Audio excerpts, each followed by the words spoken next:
Calling to order the committee of the whole meeting for Diamond Lake School District 76 for Tuesday, February 6th. Roll call, please.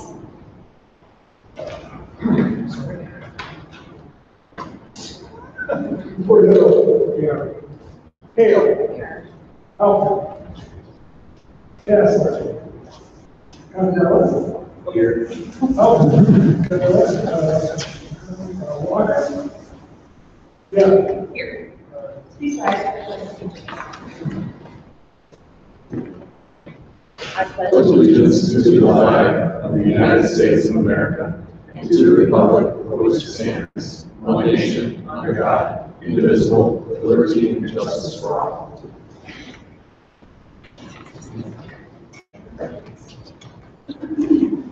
At this time, we open the floor for any comments from the public or any of our topics for the evening. Do we have any comments from the public? Having no comments, we will move forward to the next agenda item, which is presentations. So we have two presentations. Excuse me. We have three presentations tonight. Our first one is the award for one of our medical technicians. And I find this award very unique because Mr. Shakur has been with us for a little over a year, but he's actually a 56 employee, but he has done so well with our staff. He's become part of our family and is very well received by our staff, which all of our students, which all the administrative team, and Mr. Hanson, who's our supervisor, would like to nominate to be for that. So, Mr. Hanson.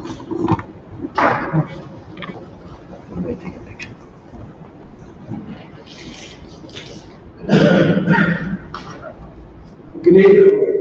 First time I'm up here, so I didn't get to. Good evening, everybody. Thank you, Dr. Sean Lewis and the Board of Education. Tonight, we're nominating Aziz Shakur as our Diamond Award winner. Winner. Yeah. Yes, recipient. Recipients winner for his excellence in professionalism, as well as his technical responsibilities and his abilities for resolving a lot of technical issues we have here at Diamond Lake District 76. We have noticed many technical issues because we have such a wonderful staff and technical team, and Aziz being part of it has been exceptional since last January up until now. His interactions, his communications with staff, with administration, and students has been exceptional. His technical resolution has been outstanding. The one thing I think is very beneficial that we have when it comes to Aziz having here is his thirst for knowledge and his amazing work ethic he has here. And I think that's what makes him such a fantastic team member. And that is essential in making positive growth here and positive things happening when it comes to technology and teaching and learning. A lot of things we don't generally see that happens in technology unless something as bad is happening. And what's been fantastic is a lot of things are happening and happening very well. And that's because you have a fantastic technical team that's working here. And you don't see it happening in the background. But all the teaching and learning and positive things that are happening here is because of one area of technology is functioning and working. And that's where we have to thank Aziz as well as Tyler as being part of our technical team. As mentioned before, he's an employee of Net56. However, we definitely see him as being a member of our D76 family. He's definitely shining as a D76 family. So why don't you come up here?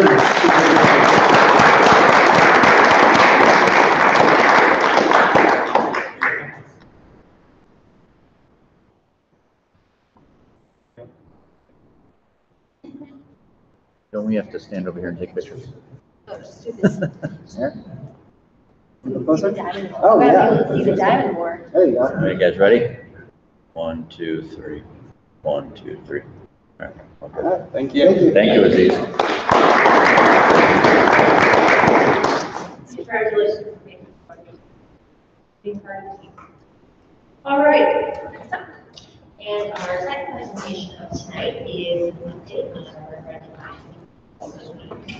This is Elizabeth Hussey from Brand James, who's going to give us an update and walk you through the presentation. And at the next meeting, would like you to take action on a resolution to vote yes for this. So any questions, would like you to clarify, this is your time for that. Very good evening.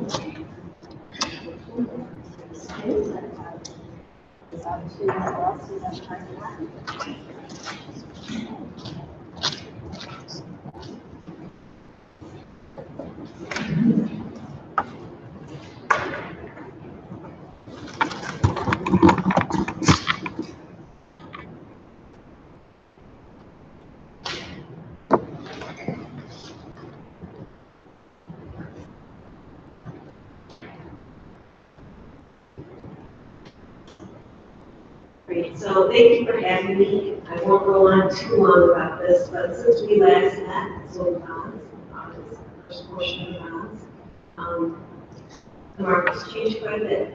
And one of the main things that's impacted the bond market, if you go to page 4, is the Tax Reform Act. So the Tax Reform Act has done a couple of things. Number one, it's for an issuer like yourself, it's disallowed tax-exempt advance refunding. So if you wanted to refund the bonds we just issued before the call date, the call date is about 9 years ahead in the future, we would have to do it on a taxable basis. So that was the direct impact. Another impact is that, as you know, the Tax Reform Act reduced the taxes corporations pay from 35% down to 21%. And certain corporations purchase municipal bonds, including banks and insurance companies. So if we go to the next page, we look a little bit at some of the effects we're having on investors. Because these corporate investors in municipal bonds, income tax rates decrease,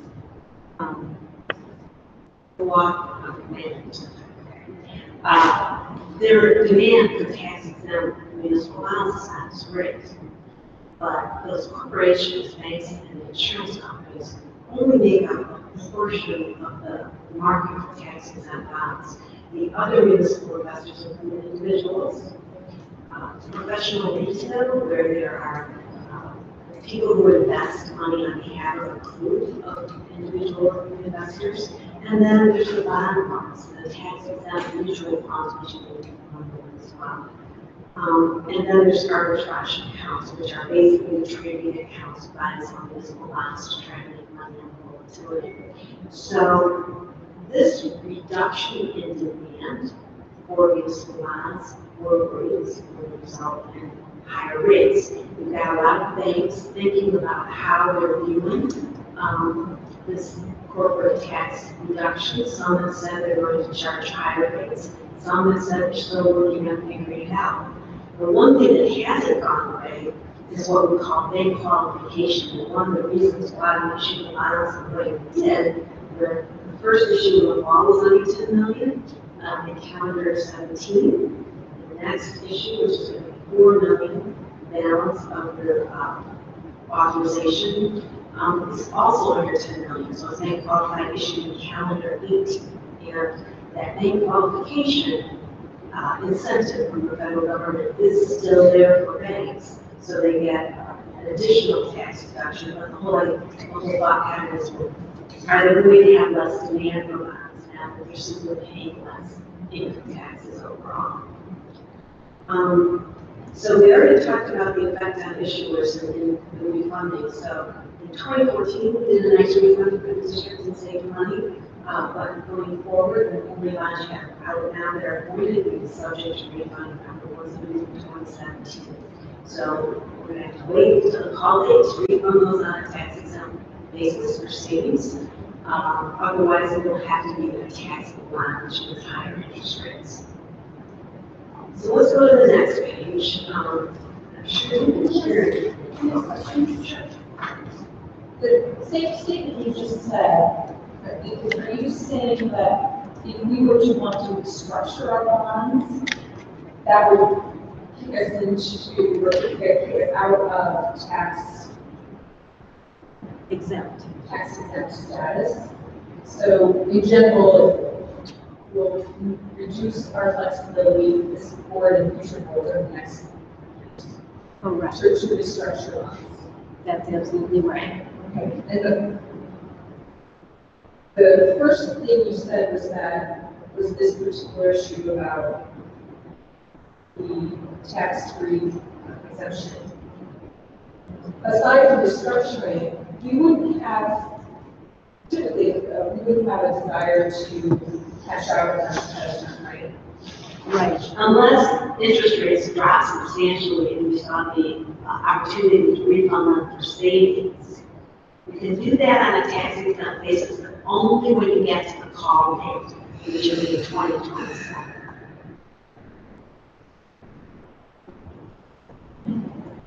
The next slide looks at our interest rates, and this is a yield curve. So interest rates are on the y-axis, and the years are on the x-axis.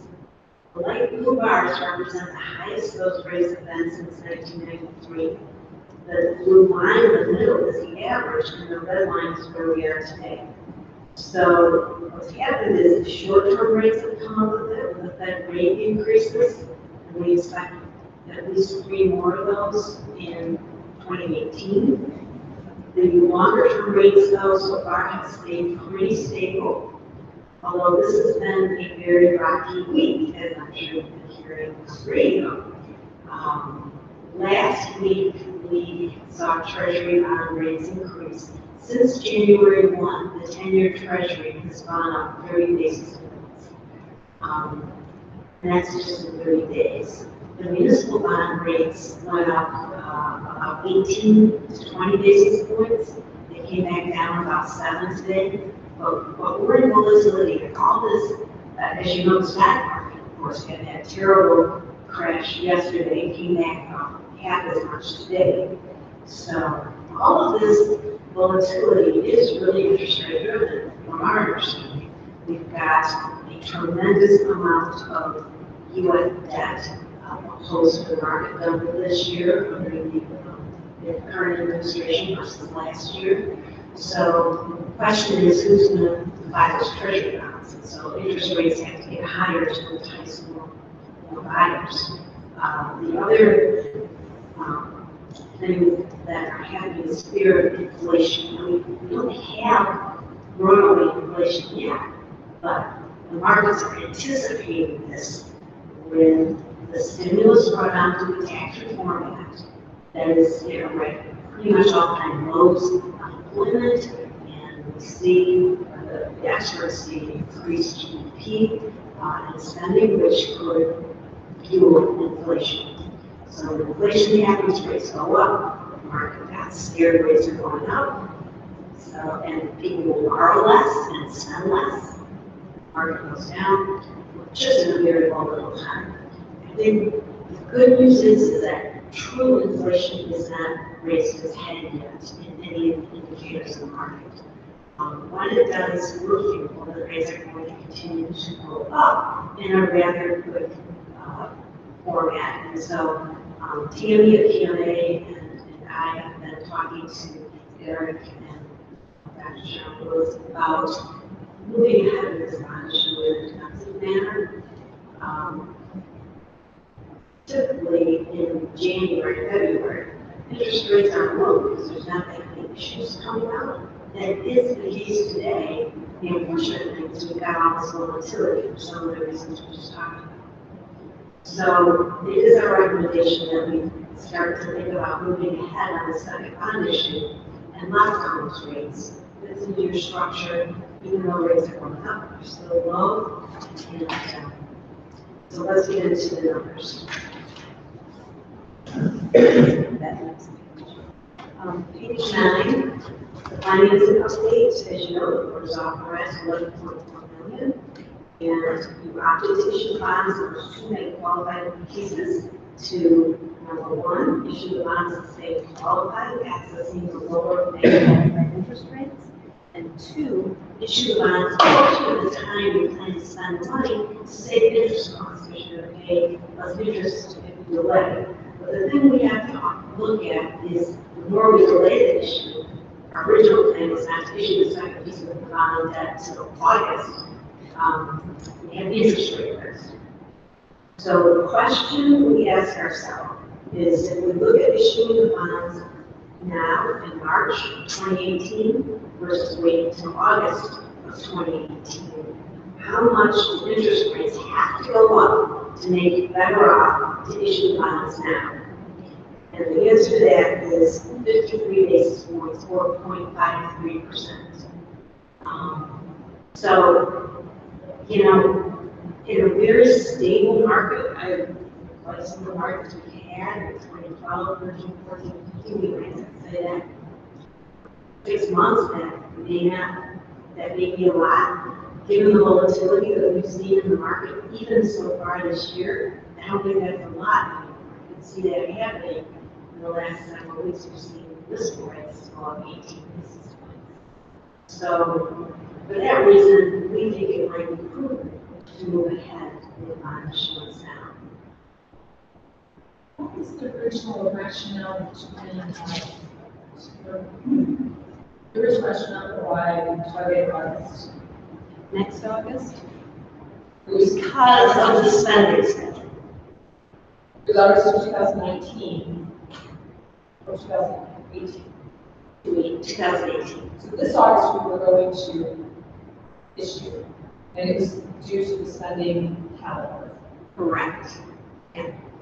So now we're issuing the bonds maybe a little before you're going to spend the money, but we looked at that spend down for Eric, and it can still meet various requirements of the federal government about spending it in 2 years, spend 5% for 6 months. Even if we move this issue up.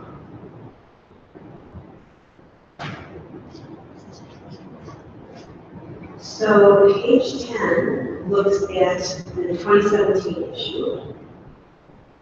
And we don't have the 2017 EAB yet, but through all our projections, we've been very conservative, not assuming any increase in the equalized assessment.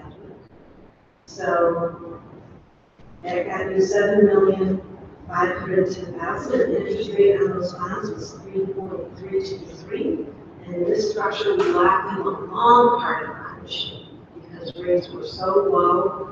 Banks to look at, besides 2020, but August was the low point this past year. So we did good there. Page 11 looks at where we're going to issue the next bond. So you can see the green bars reflect the longer payments. And then we go to the next page, we see the proposed series 2018. Now, we put a cushion in the interest rate here of 0.3% above where we are right now, just to show you that it fits within the structure originally promised to the taxpayers. This gets the district the remaining $3,890,000 to bring the total up to the board approved amount of $11,400,000. And if you look at the tax rate, it keeps it steady, actually a little below what it was prior to the referendum. So I think this certainly fulfills the referendum promise. Can you remind us what happens, since this is a conservative assessment, if the EAB was to increase? How does it affect these numbers? So the EAB increasing will affect the tax rate. So the tax rate, instead of the 32 cents projected here, might go down to 30 cents. But if the EAB goes up, it depends why the EAB goes up in terms of the effect on the homeowner. So if the homeowner's value is going up because with the EAB, then their payments will walk in lockstep. But if you get new property, that makes the pie of the property tax pie bigger, so that will make the individual existing homeowners slice that pie smaller and their burden less.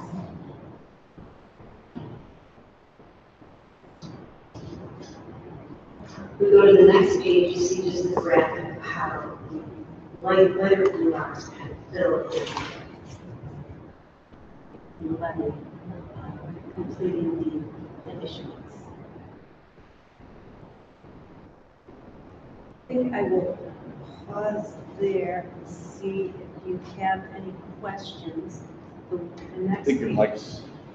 Talk closer. Just want to see if you have any questions. The last page just talks about the recommendation, our recommendation in the offer. And then I also gave you post-financing schedule, which includes bringing to you at your February 20th meeting a parameters bond resolution, which will authorize the issuance of the final $3,890,000. And we would have our visit with the rating agencies and prepare the offering document and get into the market hopefully the first week of March.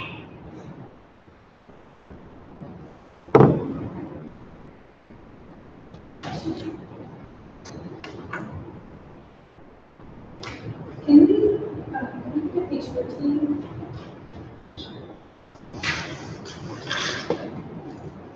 Can you explain 2017?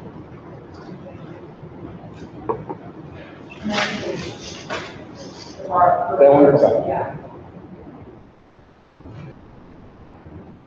So, looks to me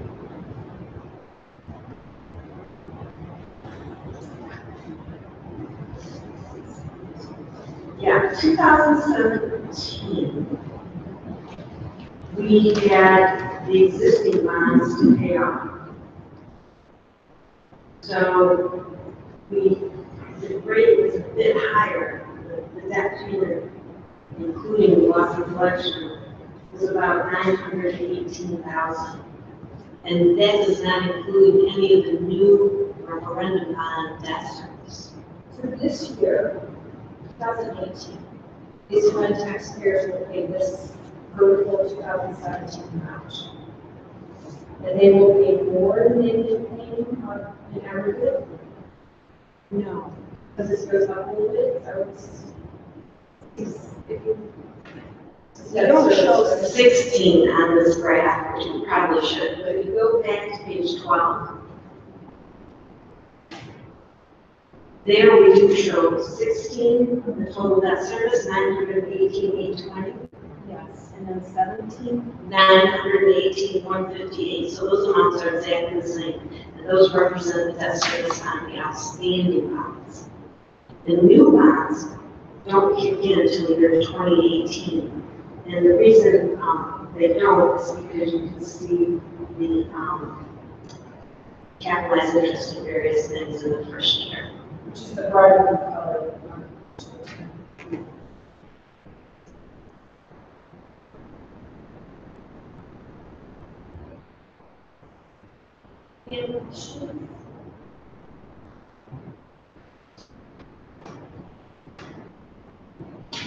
So then just to summarize, the administration is asking us to take action next week or next meeting and recommending we take the PMA and Raven James recommendation proposal to sell bonds for main bonds now instead of in August. Recognizing we'll pay more in interest, however, than we were planning to by doing so, but you minimize the risk of a volatile market. By the way, things that would happen in the market between now and our next meeting that would cause you to recalculate our provision for recognition? No, there could be, never say never, but I don't think so. One of the nice things about the process we've taken is that the resolution that you pass on the 20th is a parameters resolution, and it's actually good for 6 months. So if after the 20th we see bad things happening in the market that would cause us not to recommend to go forward, we don't have to. Okay, thank you.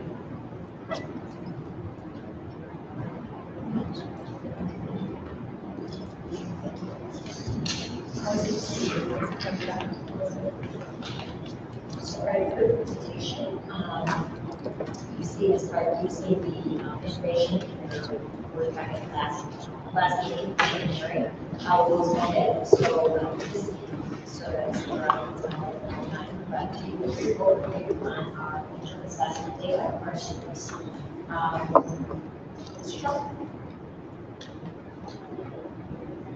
Hey, Mr. Hanson. There you go.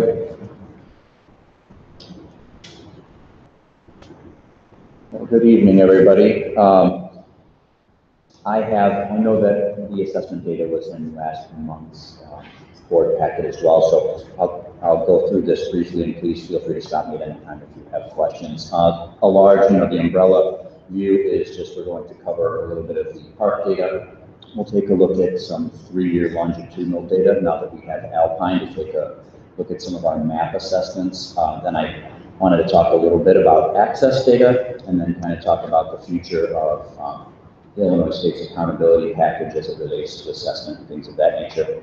And then finish off with just some strengths and some challenges that we face. So the first several steps, sorry. Those of you who have looked before, there's a lot of info. Assessments are on history of the assessments and what they measure and what are based on. This is an important moment for you guys to ask questions to make sure you're understanding what it is. That's why we're taking the time to have questions. So the first 4 slides, we'll take a look at the benchmark years for PARC, grades 3, 5, and 8 in reading and math. And then the second of those, the second pair of those, we'll take a look at our demographic data as it relates to PARC as well.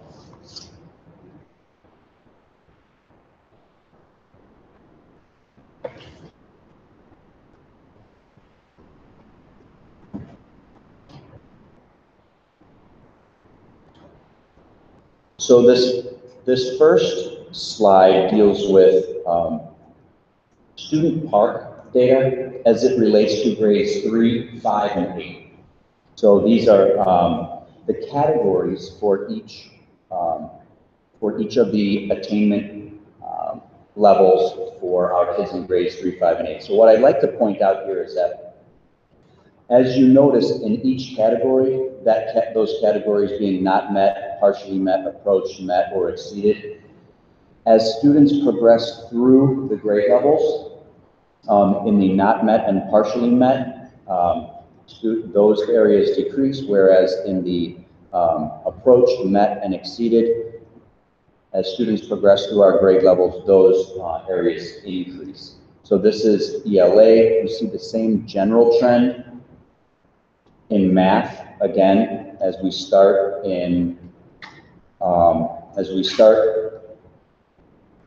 with the not met category, we have students in 3rd grade, with the exception of this sort of anomaly in 5th grade, decreasing over time. In partially met category, the number of students in that category decreased over time, and then in the category of approach, met, and exceeded, the number of students increased in those categories over time.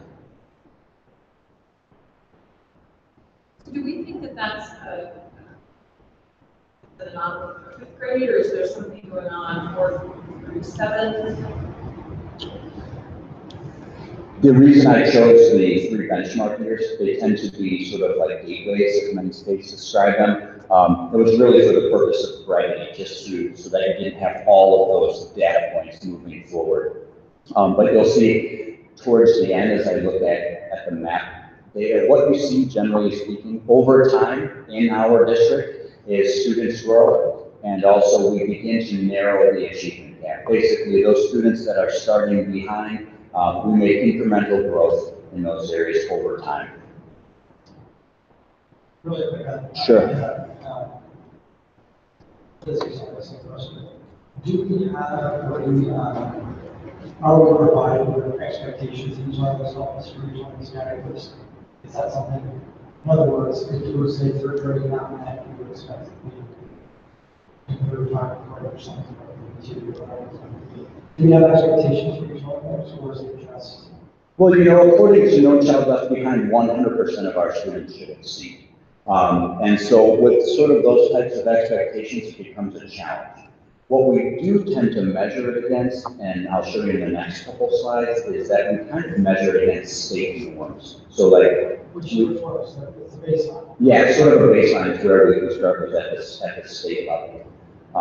But obviously some of the demographic components that we have in our district present some challenges for us. So what you'll see in the next slide then is same thing, ELA and math, but then this slide then gives you an opportunity to take a look again at each of those categories as it relates to the demographic areas, such as our limited English proficient students, our low-income students, our non-low-income students, and then you measure that against the state that we were just mentioning.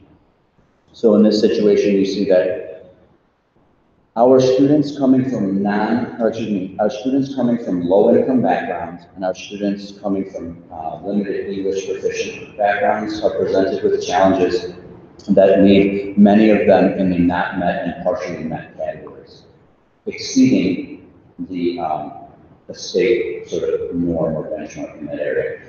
As we move through the approached, met, and exceeded areas, both in ELA and math, we generally see that the number of students in low income and LEP tend to decrease, and the students in our non-low income increase. So our non-low income students tend to exceed state standards, whereas those students coming from low income and LEP backgrounds are presented with some challenges. See the same thing as it relates to math. Same general trend. What I want to share with you next is I'm sorry. Question about PARC. Sure. What is this expectation about PARC going forward? Well, I think that's still up in the air. Towards the end of this, I'll share with you a little bit about how the state accountability approach is changing. So PARC is really being diminished. I don't have a definitive answer as to what will be the next state assessment.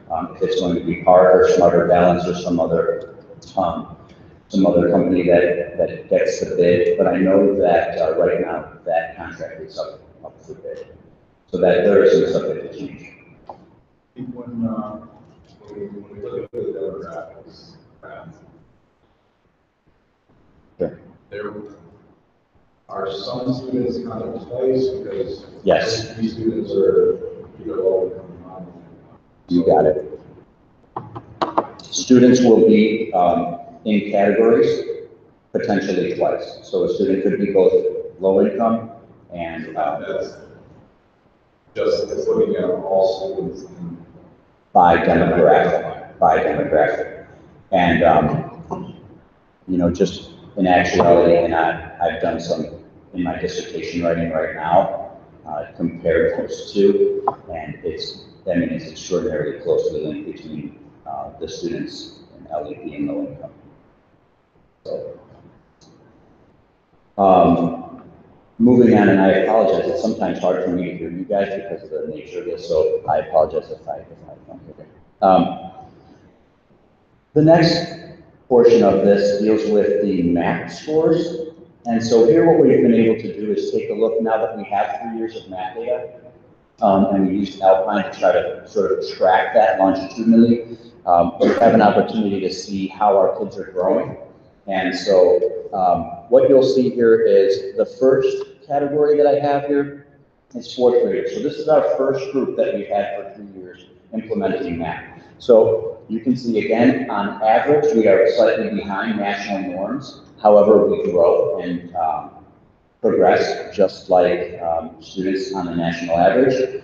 When you move through to the next grade level group,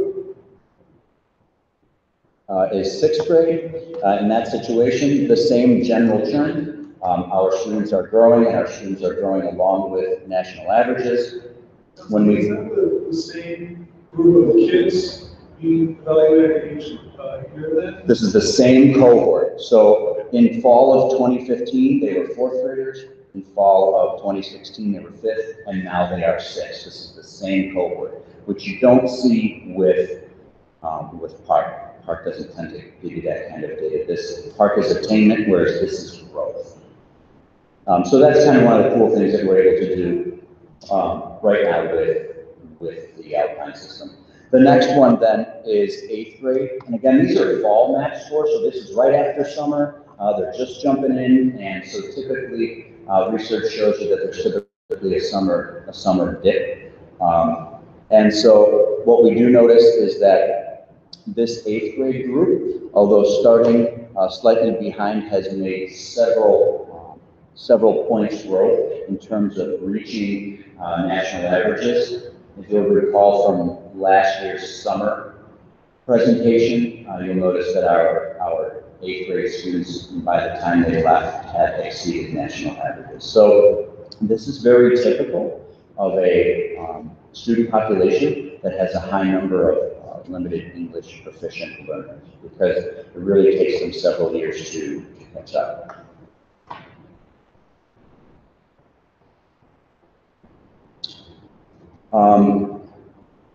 This was one of the graphs I was referring to earlier, Ms. Jaffe, in that you see over time from 2nd grade through 8th grade, we see the number of students above average increasing in reading. We tend to then see that same trend, with the exception of the 6th grade group on this, in the number of students above average increases over time.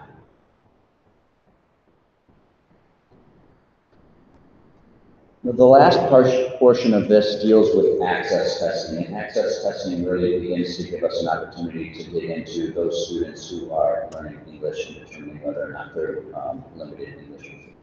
So in kindergarten, we have well over 50% of our kids coming in that are not English proficient.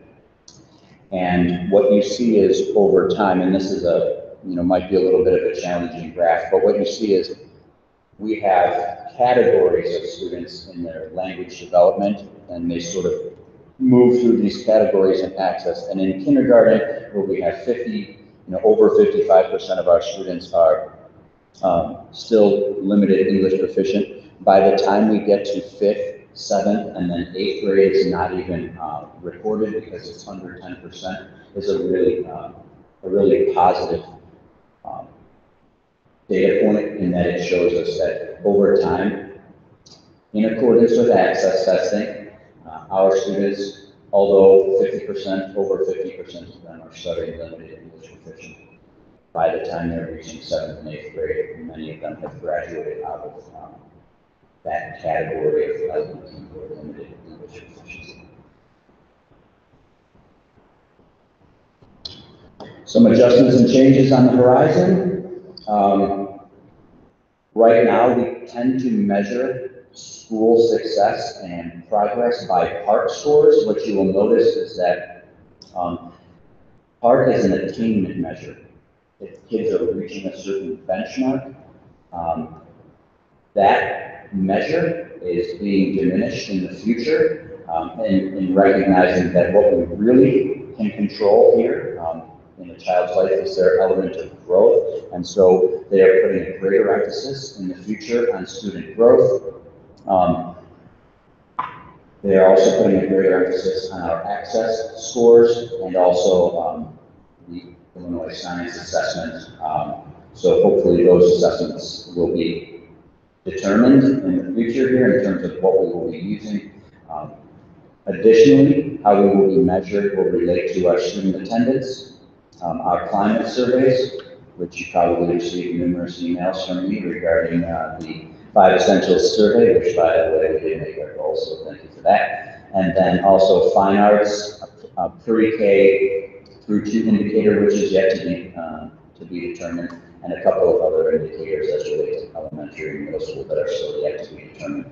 But I pointed this out because, as both administrators here and board members, I think it's important to know that there is going to be a shift in the way we examine and measure our schools' accountability. And I think in many ways this is positive in the fact that as we've looked at PARC, it has really narrowed our focus, and narrowed our curriculum. It has given us few measuring points, which have narrowed our focus, and I want to stress the importance of, we don't just educate children in the areas of reading and math, but we educate them as whole children, very holistically, and we include things like science, social studies, social emotional learning, physical education, all those other things. So this is a great move in that direction. So really, in conclusion,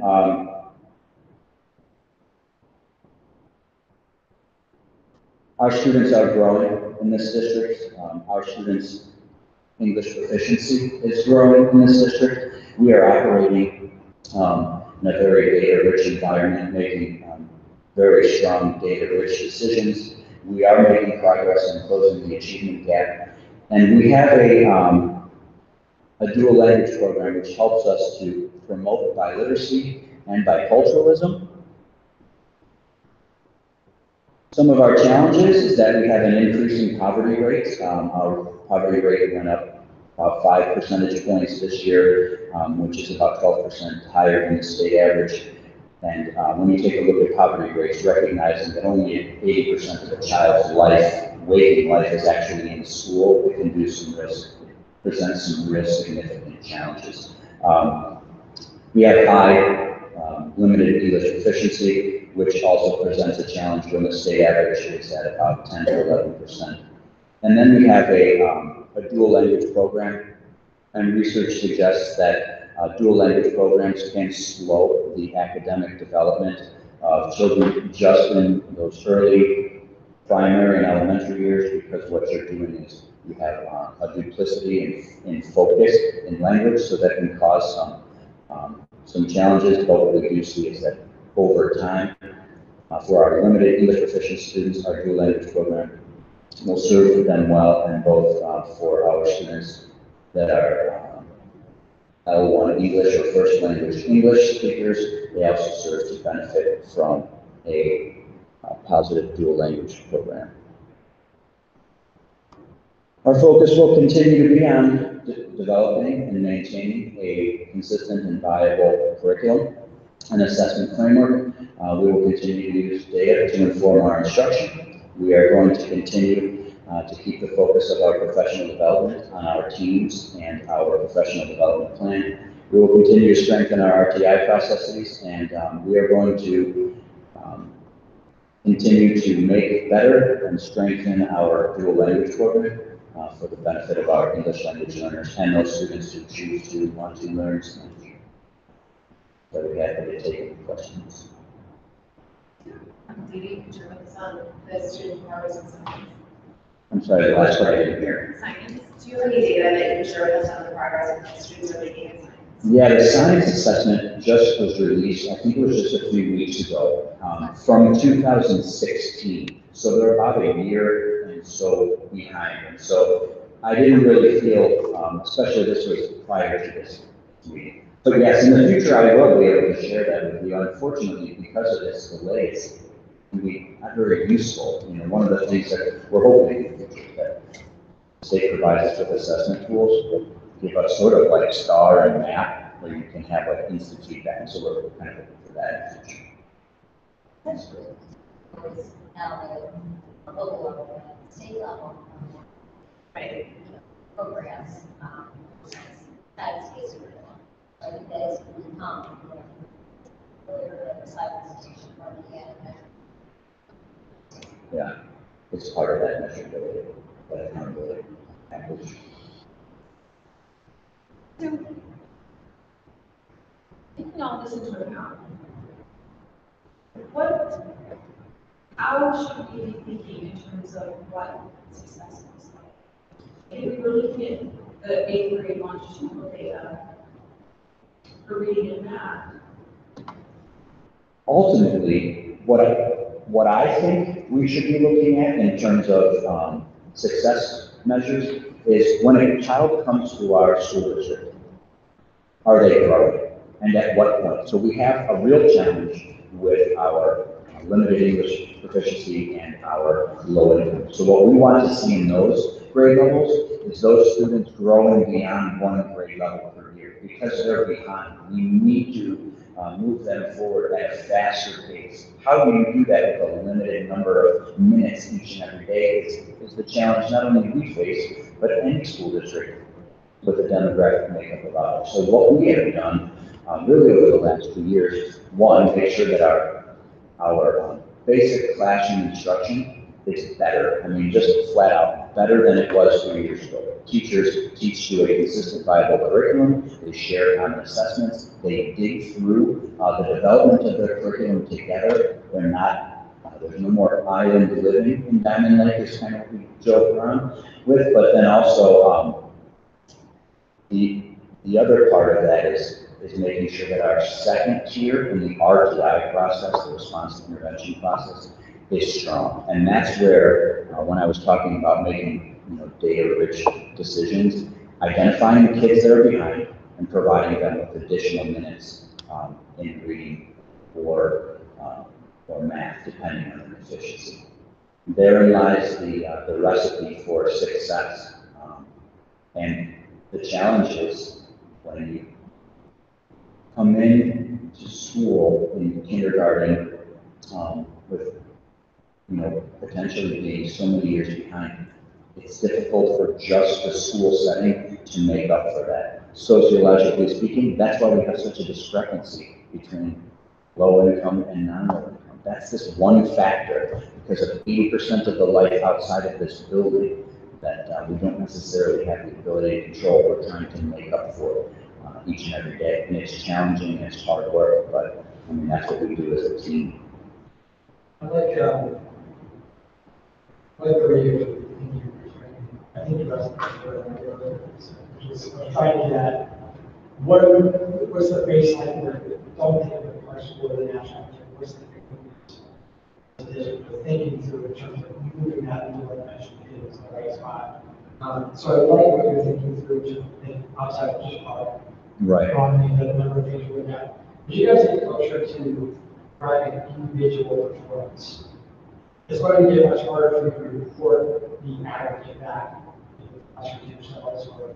And you start to think through how you're going to visualize success when you're trying to take hundreds of kids you're thinking about individually with some of these metrics and report it back out in a way that makes it feel like there's a need for progress. Does that make sense? Mm-hmm.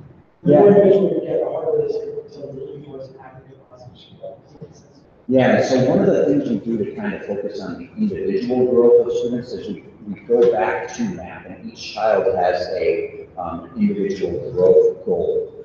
We chart those growth goals through our student target portfolio. So what we do is have each child know where they are and what their goal is to get. So we kind of psychologically speaking, give the child that element of goal setting.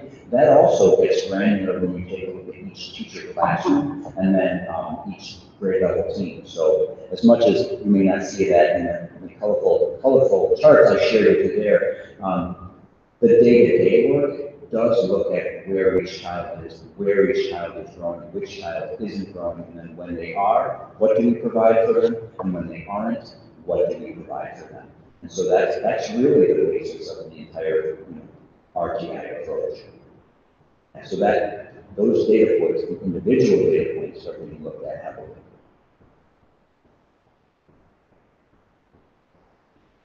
So we say we want every individual child to grow. Recognize we have some populations who are starting at norm and ever above the norm and progressing, and others who aren't. Sure. And so we try to make sure that group is progressing beyond a year, more than a year at a time in progress. That's Sure. a lot to expect. It is a challenge, lot no to doubt. put on the kid, family, teacher, everybody. So that takes me to what's the role of early childhood, and is there more we should be doing in that space? Yeah. To try to be systematic about the getting to the process. Yeah, pie in the sky is we really need to identify kids early. More and more research is coming out that we're needing to get students in at age 2, 3, 4, especially students coming from limited English backgrounds and students of poverty. There's no doubt. One of the things I think even up here is talking about is really this pre-K indicator and making sure that our school districts are putting in place those types of programs. Funding those programs is going to be a priority. In addition to that, one of the things that we've seen over the last couple of years is the kids assessment that has been administered in kindergarten. So it's this kindergarten assessment. It's not about student growth or progress. It's about where are kids really at in this state when they're coming into kindergarten. The reason they gave that assessment is to justify exactly what you're asking for. Now we have data to back up the fact that we need early intervention. Those are going to be key to having kids not coming years behind later on. The other part about that though too is, and some of the things to overcome, is just that whole social network that is required beyond just the school day that needs to be thought about, whether it's activities, wraparound services, summer school services, and those things I think, we're starting to do a really nice job of. And I think, our summer school data, as Chris shared earlier, is really supporting that. Those are really impactful things as well.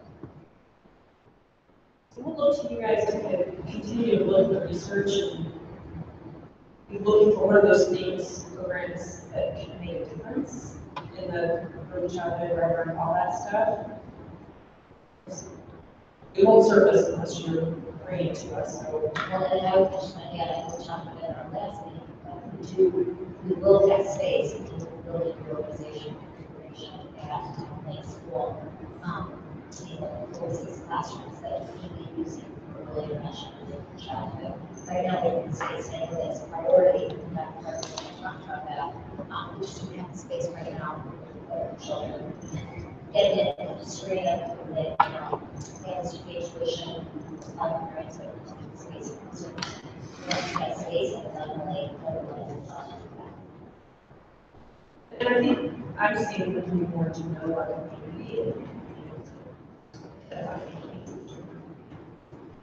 Who they are, so that there are opportunities to connect with ways we can be having product.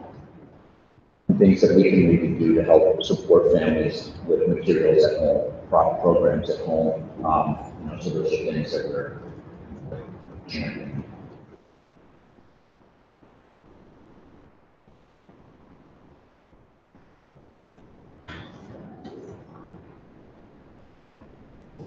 My pleasure, thank you.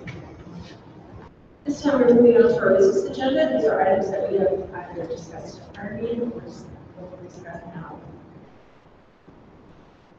The first item is actually only action item tonight. It has to do with personnel items. It says, "Be it resolved that Beverly Center Board of Education accepts and approves the personnel items listed on the business agenda." We have 2 new hires, 1 leave of absence, and 1 resignation. Do we have comments and questions on these items? Do we have a motion to approve? Thanks. Haley? Yes.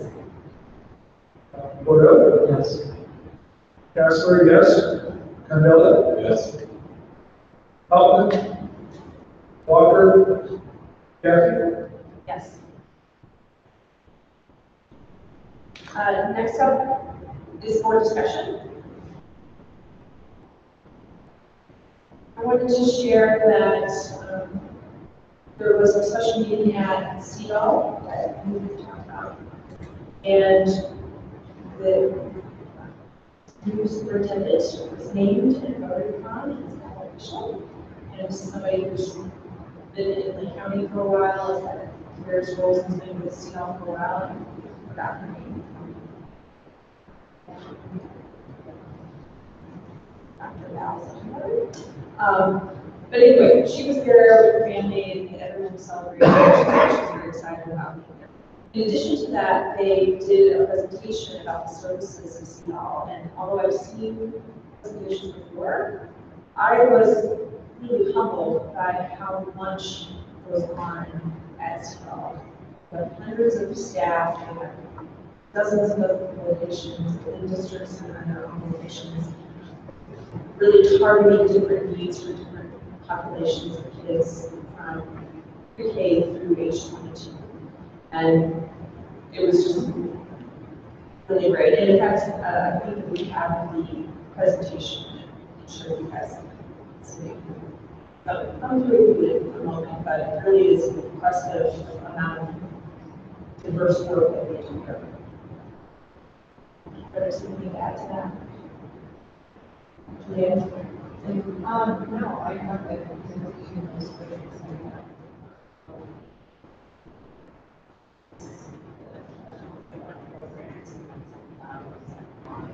Making sure that they're really getting their word out there. It was very crowded. They moved into one of the CDAL courtrooms, which was different, but it was long walk. I didn't even know if you saw me. I thought you were there's going behind you. So, but I think you were really nice staff, and I certainly am willing and would be excited to invite any board members to go over and see Laramont. It's an amazing building, or any of the programs are always welcome to. Desire to do that, just let me know. Do you have any other board discussion items? Where requests, we have one that has been fulfilled. I don't see it as an attachment to, well, it's not on mine.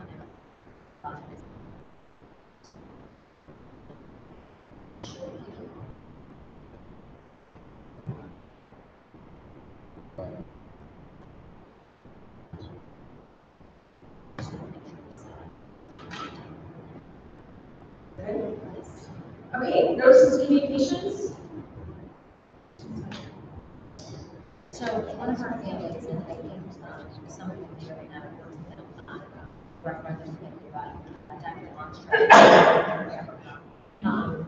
Just my 3 years have been very generous and donated funds to something they kind of designated as libraries, secular reform, percentage. This year they asked, whatever we wanted to donate to. So we had Mr. Woolridge to come as a board speaker, and we heard District 75, 79, 20, and we were able to set 9 teachers and our administrative team. So they expanded about 4,000. So it was really nice of them. They talked about learning through a modern lens, and how do we set up our classrooms and learning environments to teach to our kids who pretty much have access to academic fields. So it was a great way of thinking things, and we followed up with that yesterday. We're going to download tomorrow as the DLT finance certification staff. So the 9 teachers who attended came back yesterday and during the release to the late start time did a 1-hour presentation to their colleagues and led them through some different ways of thinking and presenting information showing portions of it. So really nice to feedback and more things that we need to be doing more of, doing to create. So I just wanted you to see that piece.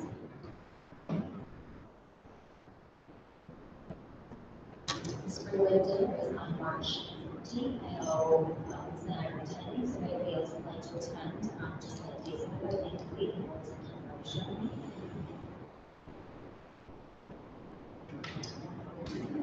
And then the daily growth article about Brown.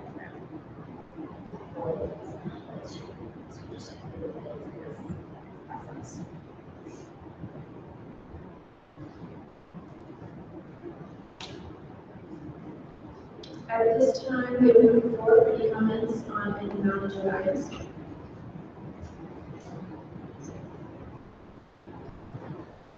All right, do we have any others? So a few things in front of you is sexual library. Always seen it since you call it children and souls, but just wanted to show you the new format that we're using and working with as far as setting up all applications for communications with the district. So that is for our learning camp. And it was sort by that grades 3 through 8 will be in online high school, and grades 2 through 2 will be at Fairhaven because of the facility work that we're having generally in our school system. I also want to just bring your attention to Maria Gutierrez, who's back translating for our families who require those services, and she'll be working with us translating more meetings going forward. So, welcome, Maria. And I know this came up earlier, so I just want to comment on it. We're talking about how to measure the progress of our students. We're looking at grade level or at school level or district level or assessments. But we are piloting something new and hopefully some boys will experience that next Friday during our teaching conferences on November 16th, where we have at least one, if not the entire grade level, piloting student-led conferences. So the students will be leading conferences and hoping all as well for this spring. That will be district expectation for certain conferences going forward. So I'll be sure to explain to your teachers if your students are in one of those programs and then they should be that. So we're excited about that.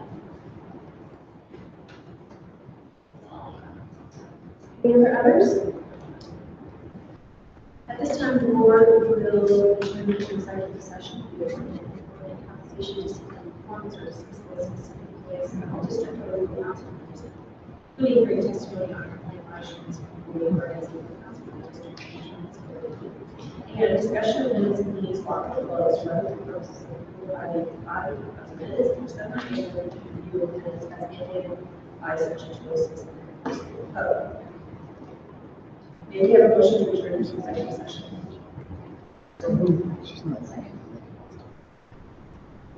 Gessler, yes. Hale? Yes. Bordeaux? Yes. Hoffman? Candela? Yes. Walker? Gaffney? Yes. Thank you, everyone.